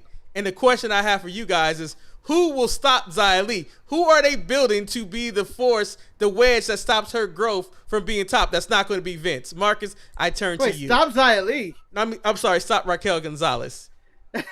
Sorry, my bad. She's clearly been stopped. She's been stopped. She's down. Has to be Dakota Kai. It has to be Dakota Kai with the turn. Dakota Kai's got a turn on her. Just hit her with the chair one time in the back. In the back with the chair. That's all I need. No, in the Just front. hit her in the back. The back is where she's strong. You hear it in the front where she's weak. She covers like that strong, but she ain't that strong because when you hit her in the back, that's her biggest weakness. That's why she got to keep it strong. And the only person that knows that is Dakota Kai, and she knows how to turn the screws into that back and injure Raquel. Just the only way that she knows how to injure Raquel. And soon to be your next women's champion, Dakota Kai. Wait, so you really think Dakota go get it done, Marcus? Because the Dakota that had opportunities after opportunities, and she has squandered more opportunities than she's ever accomplished them, Marcus. Do you see this happening? I believe in Dakota Kai, and I will wear that on a button. Manny, do you believe in Dakota Kai? Always believe in Dakota Kai. Best team kick. I believe in team kick. But I do look forward to Team Kick died a long time ago because Tegan Knox's knees couldn't handle it. They couldn't handle the Team Kick. That's where her knees went bad. Throwing all them kicks in Team Kick. So, Tegan for working on that table. I guess we should talk about that. Karrion Kross tried to get his heat back by avoiding Samoa Joe by having somebody else park his car, and he went and choked out William Regal. Quite frankly, I think it was a disappointment because I really wanted to see what follow-up they were going to have. But it does give me enough incentive to tune into next Tuesday to find out what Joe is going to do about his boss being killed. Manny, how did you feel about the conclusion of NXT? Well, I was more about the beginning where Regal didn't want him to do anything, and he was going about semantics. Like how I asked you if the provoke thing was a thing that continued into the following week. I will point out that William Regal, with his semantics, talking about that you were operating as a referee, therefore your provoking doesn't count. I was like, well, that's one way to look at it. Marcus? Yeah. No, William Regal's full of shit. Referees can't be provoked. What is this? You can choke out a referee? Well, he should be fined and suspended for choking out a man that's on the gaming commission. Well, you see, whatever the board is for referees. The thing he should is, not be able to do what he wants to do. William Regal got himself a lion, but he won't let his lion act like a lion. He won't let him eat. He won't let him eat raw meat. It's like, I'm going to give you all these vegetables, but damn it, William Regal, I want meat. Eric, no. He bought a lion, but the lion was a pet. All right? You're not supposed to go out there and eat the children. This is a zoo. I want you to go there and look menacing. Don't be menacing. So, But Marcus, anyway, Rigo got it at the end of this show. so does it make you want to go back and see what happens next? Yes. Yes. The Cross and Joe story is probably the best story in NXT, and it's worth the price of admission. I don't know if it's the best. Joe, I want to see how far Joe's going to go to obey busting his head, or how frustrated he is with Cross, who think he can do whatever the hell he want to do, taking field trips and shit, just to lose to Jeff Hardy. You don't leave a promotion to go to lose. You don't to do Jeff that. Hardy. So, Marcus, the one person in NXT who can't mind his own damn business is Drake Maverick. He doesn't intertwine himself into another situation. Was he wrong for trying to help Cameron Grimes with that luggage out that trunk? He was a very nice man, and this was a very nice man scenario in which I even had Cameron Grimes. No, man, I done got myself into this situation. It's okay. It's okay. I gotta carry these bags. It's okay, man. I got myself into it. I can get myself out. It's okay. And Drake was trying to help. And then, LA Knight lost to Drake Maverick, which is probably the low point. Although this does bring the point of Drake Maverick, who was EC3's butler at one point, in which he can relive his gimmick. He can join one of them, become their butler. Well, Drake Maverick got to go to the pay window, man. This might be one of the more comical segments on NXT. And I don't know where we're going with this, but at the same time, it's something that I enjoy. What about you? I enjoyed it, but I need to know how long it's going to go, because I feel like it's dying already. Yes. I think it has to end next week, I think. I don't think you can carry more momentum. Something that is not going to die, and Manny already alluded. Match. He alluded to this. It's the blacks versus the Browns versus the blacks. You have Hit Row and Legado del Fantasma going at it. Legado was going to have a mariachi celebration, but then Santos decided, you know what? I'm not going to stoop to the level of Hit Row and entertain you fucking fans. And I agree with Santos in this situation, but I need Santos to get some more heavy artillery, because he's going to war with pistols when Swerve got a tank. He has a tank. I need someone to be acquired in Legado, because I'm losing this battle. Manny, who can they get? Who can they get to save Legado? Because you have to be with me, Manny, because Joaquin Wild is Filipino. So you have to be with me in this situation. No, I don't. Yeah. How you like that shit? Anyway. No, I don't. Because I roll with my boy Top Dollar. Yes, the nicest man on A&E. But Manny, he also said, Marcus, because Manny, I understand Top Dollar is there, but he's rolling with Adonis and he's rolling with Swerve Scott, who are the weak links of that whole entire crew. Hit Row should just be B-Fab and Top Dollar, and I would be okay. Now go ahead and speak. But how dare you? How dare you say they're rolling up with a tank in Top Dollar? They're rolling a nuclear bomb. That is Top Dollar. He is a megastar that can change your fucking whole economy. That's what he do. He'll change their fucking life if they ever mess with him. Straight up. Santos, go get Odyssey Jones, man. Get Odyssey Jones. You need to get out, or call Keith Lee. We need something to fight back. We can't lose this battle. I think Keith Lee is busy losing on Raw right now. But that was, go ahead, Marcus. I'm enjoying the feud. I can't stand a shot to the Adonis and everything he wears and brings to the table. I hate him so. And I believe Hit Row might be the face of this feud. And I don't believe he can be face when you dress like this. B-Fab was too racist in her segment. In her talking part, she was far too racist. Mark, I'm letting you know. I just want to let you know that Legado del Fantasma is the faces in this, and they are dressed nicely. They're not those hoodlums that we see portrayed in Hit Row. Hoodlums, man. Scallywags. Thugs, I tell you. Thugs. Get off my porch, you thugs. Get off my porch. How dare you call Shorty Adonis a thug? He is not a thug. Shorty Adonis is not a thug. He is a thought. In some communities, even though he's dressed like that, he is a thug. Adonis is a thought. That's the greatest line ever. But Yeah, so I'm gonna go ahead and Dread feud. They need to identify who's the terror in the feud because they both seem like bad people. Can we talk about something? The last thing I want to talk about is on Monday Night Raw. There was a match that took place that I did not want to like, but for whatever reason, Elias versus Jackson Riker entertained me for reasons that it shouldn't have entertained me. And then Jackson Riker got a win. Blood. Marcus, It gave me blood. How did you feel about this? Blood, Mark, how did you feel about the Symphony of Destruction? And why are they giving this push to Riker? Why? I feel like Riker because they were in the deep GP champion. Because they were deep in the heart of Texas. That is also true. You're right. And they didn't want to do a Texas death match, but they wanted to do something like a Texas death match. They gave him blood, and they gave him Riker, and they gave him happiness, and a Marine, and Elias lost. I don't know where we're going with this.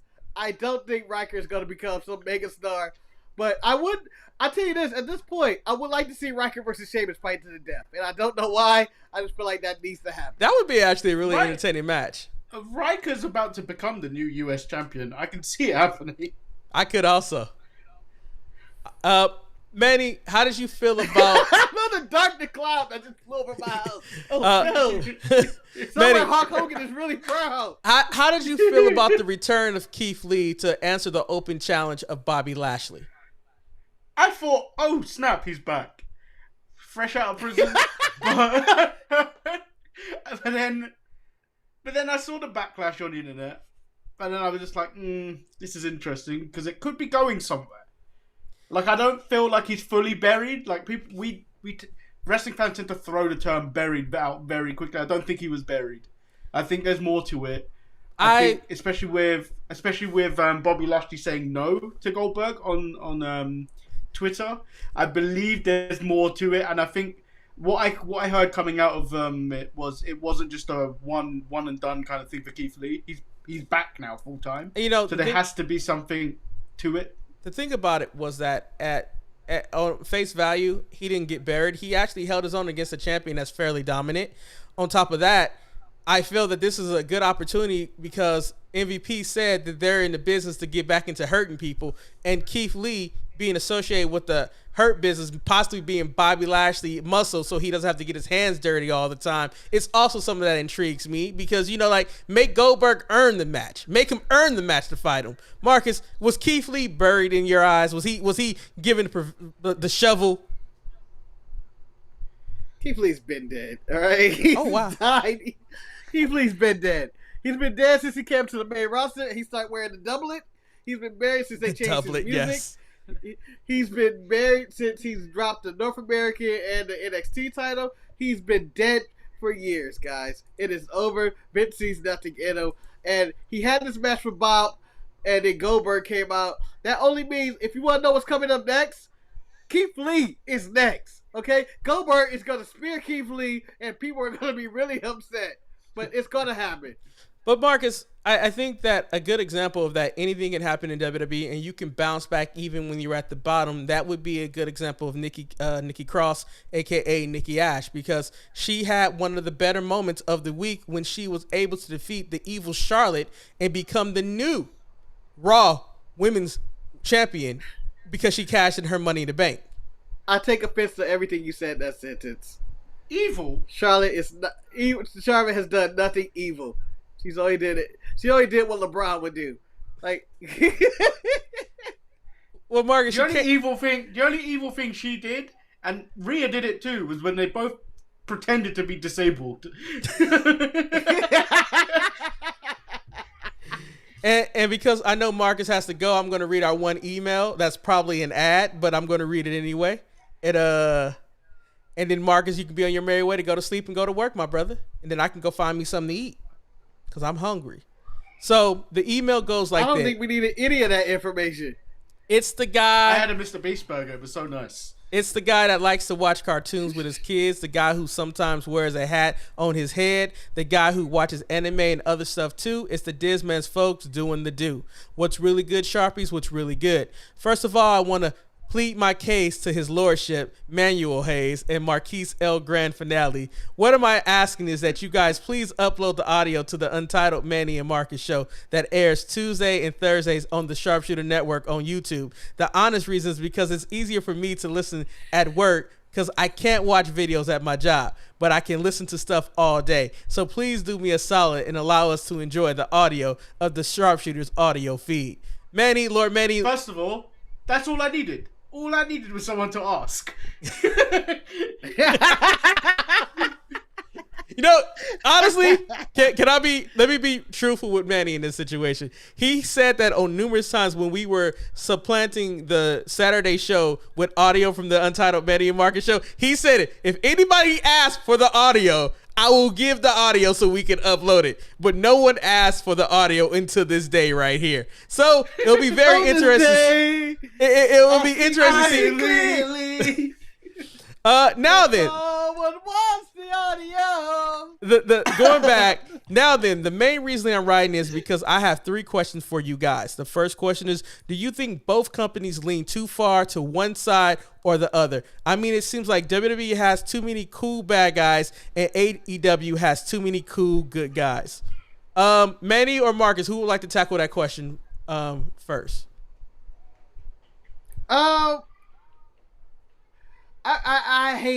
I hate the heels of modern day. I miss my old heels. The ones that you just hated. Your Rick Rudes, your $1 Million Mans, your Kevin Sullivan. Mark, you hate that you don't have any more vile human beings, right? You don't have any more salts of the earth. I need disgusting. I need people to make me sick.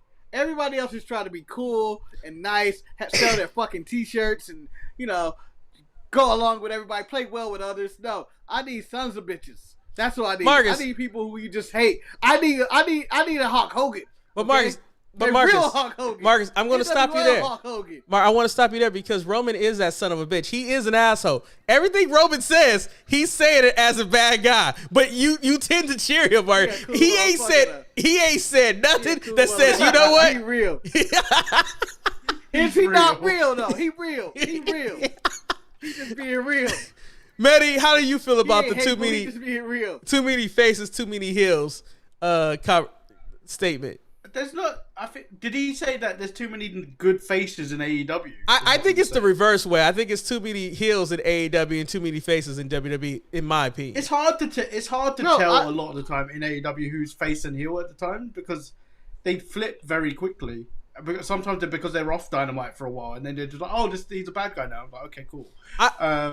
But yeah, there are far too many good heels that we like in WWE. Even Bobby Lashley. As soon as I saw angry Bobby Lashley, I was like, I'm on this train. But yeah, I'm on this train. But it's the better question now that the modern day heel is now a bad guy. I mean, no, the modern day heel is actually truly a face, and the heel is the good guy. Because I think that it's been that way since the Attitude Era, right? I think so. Because I think Steve Austin is a dickhead, and he drove his boss crazy. Wow. No, because The Rock is a self-absorbed narcissist who people love because he was a self-absorbed narcissist. Marcus, can I give you another one? Edge was a rated R sex fiend that decided that he was going to have sex on national TV with his girlfriend that he stole from Matt Hardy. Yeah. Not only that, he called himself the ultimate opportunist, which is another word for rapist. Yeah, exactly. I mean, when you go to Kenny Omega, like, he's too goofy for me to take him seriously as a bad guy. He's too goofy. So, like, technically, he's a good guy that's being a bad guy. You know who I'm telling you doing good heel work? For the record, is one. LA Knight is a horrible person. He's a horrible person. There is no reason to like him. He has his name is LA Knight. He's over there in hot tubs with women, just laughing and staring telling them to shut up, being the ultimate misogynist. He is a horrible person. Marcus, he's so horrible that he needed to have a slave. That's how horrible he was. He wanted slavery in 2021. He was like, you know what I'm missing? I am a good person. I feel like a saint. But you know what put me over the head? Slave. Not only that, I want to hurt people more. White slave. Yeah, like let's just do it. Let's give a white slave. He says, side note, if you want a healthy balance of good guys and bad guys that you can care about, swing by Amazon, pick up a copy of the Big Time Players, episode 1, The Beginning of Change, and episode 2, Eric, Continue to Grow. I'm going to start reading out these emails. I'm going to start screening these. Yeah, because I mean... And then that whole portion will read redacted.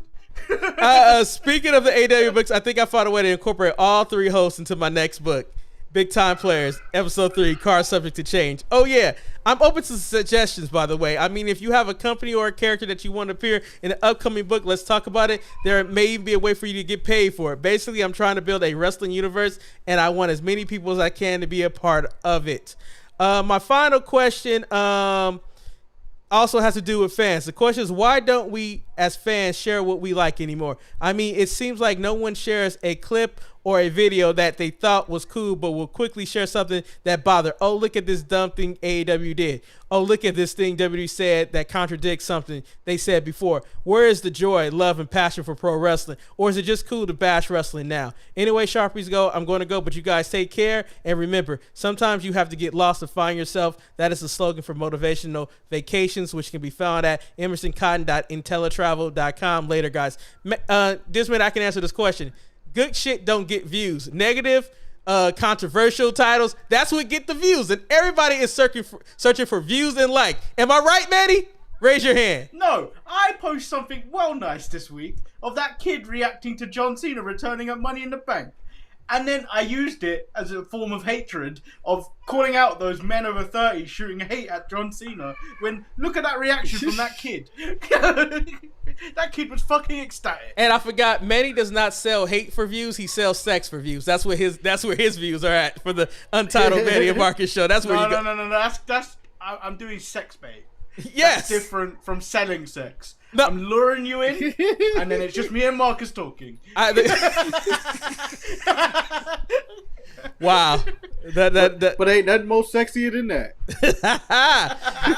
So on that note, I guess there's only one thing left for me to do. If you guys would like to chime in and also encourage Manny to give me the audio to post in the feed, you can do so as Manny gets prepared for this by sending an email to the Sharpshooters at gmail.com. That's DA Sharpshooters at gmail.com. Let us know what you think. You can also take the time out your busy schedule and comment down into the link of what you thought about this show. Like, engage with us in the comments, because that's also something that we can also do and spend some time with. Also, we actually respond as well when you leave a comment. It may be a day later, but one of us will respond. Yes, and Manny is very good at pleading at people to please stop liking and watching the Fiend video. Please stop that. Give views to other good stuff, like the most recent episode of the Running Review show, where Marcus and Manny put in so much time and effort to make the show work as they talked about the Money in the Bank match. Also, 2 minutes. Marcus, you put more. Please, 2 minutes. please like, subscribe, and hit that notification bell to let us know that you really like what we're doing. And if you have any suggestions of how we can improve this show or anything on Saturday, please let us know in the comments. We hope you guys enjoyed this episode, but for now, that is the end. I am Eric, one of the biggest fans of King Before Switch. we go further, This is the motherfucker who said he had places to go. Now he wants to go longer. Go ahead, Marcus. You already fucked up my time. You already fucked up my time with Luke Gallows. I may as well fuck it up myself.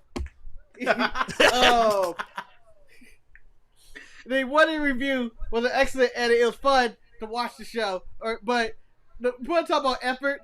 That show could have came out hours before, or I could have took less time. But instead, I was like, I'm gonna have some background noise on. So I decided to put X-Men, the animated series, on, where it distracted the hell out of me. And I was just Marcus, can I ask a question? I got through the whole first season. Marcus, of the X-Men. question I asked for you, Marcus, and this is the most important question. Did the show start over again after Apocalypse showed up, as they did so many times when we watched growing up? Did it start over again? No, but I believe it was put together on Disney Plus out of order, and I didn't care. And I was like, where are we at? Okay. The X-Men mansion was destroyed, but when? Oh, no. He got me. He got me. I'm sorry, guys. I didn't mean to get you right there. Turn off the lights. It's going dark. I can't see. Someone help me. Fucking gas. It just changed it this week. I'm fucking crying. I got distracted by the Apple TV show Ted Lasso this week. Great show. That's a show that I plan on watching since now that I have an Apple TV show subscription. That is how I learned how to play soccer. It's so endearing. That show is so endearing. So, you know, it's funny. So positive. I was like, this is not the show I thought I was getting into. I feel like such an old man because you got distracted by X-Men, Marcus. Manny got distracted by a TV show. I've been distracted by a book. I've been reading a book. I've been reading book 2 of the Red Rising series. I've been reading Golden Sun. And man, talk about a great sci-fi story that has a lot of stuff that's going on. I really enjoy this book that's going on. Man, you look like you have something, like you're cringing at my oldness. Book. Yes, a book. As in with words? As in with pages? As in Wait, so with you a Kindle. So you're trying to tell me you have to do all the animation yourself? In your head? Wait, you wasted money on reading a book when you could have got someone to read it to you via a audiobook? Ridiculous. So Manny, it's interesting that you bring that up. In Audible, Amazon, if you guys want to sponsor us, you can also, because I do it both ways. I listen to it, the audio, on the way into work, and then I pick up reading when I'm at work because I can't use earphones. So it's the best of both worlds. Marcus, you can speed it up so you can read a lot more quicker. I read the Young Bucks book in 5 hours. But how much of that did you retain? How much of it did you retain?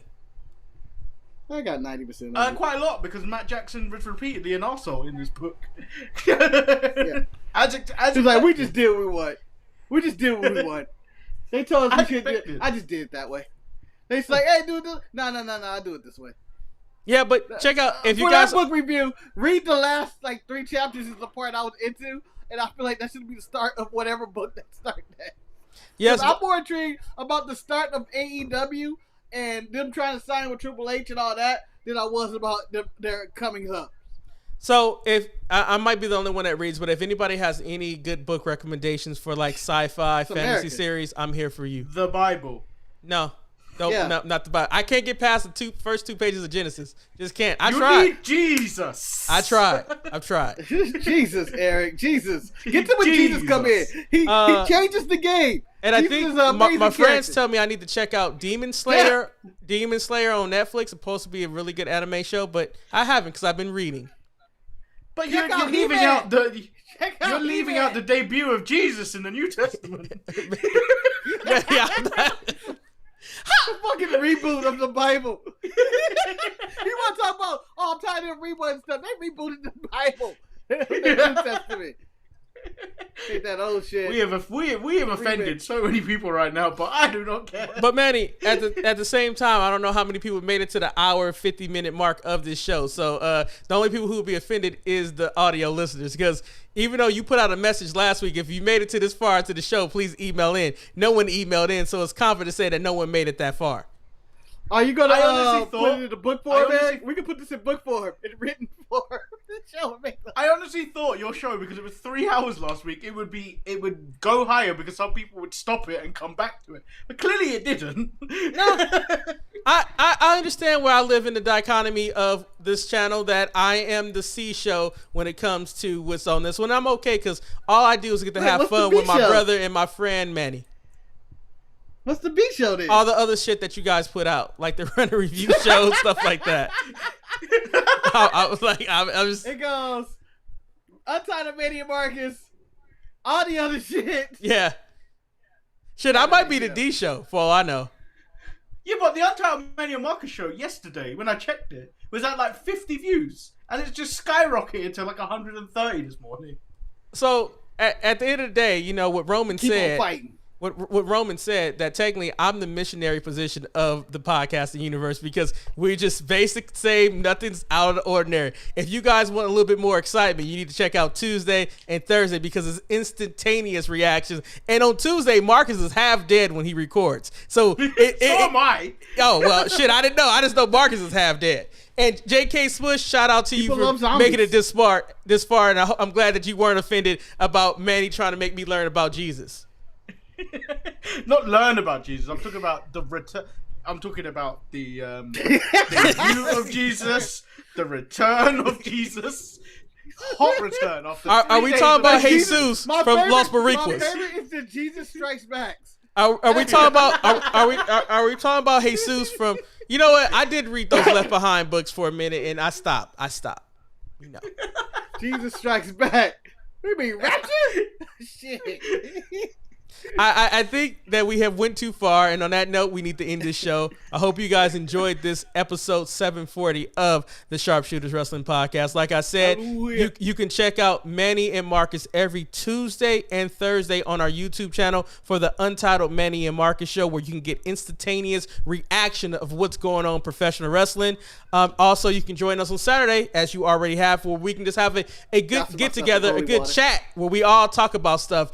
And if we alternate Saturdays, there's one Saturdays when Marcus want to get out early and when he doesn't. So next week he has all the time. And Manny, that's all I got. Sorry, while you were saying that, I was dousing myself in holy water, known as Aquafina. That shit burned anyway. Oh man! Oh boy! So I'm Marcus the Grand Finale, and I'm burning in hell. I'm Lord Manny Hayes, and I still can't see you, and I still have no desire to see you.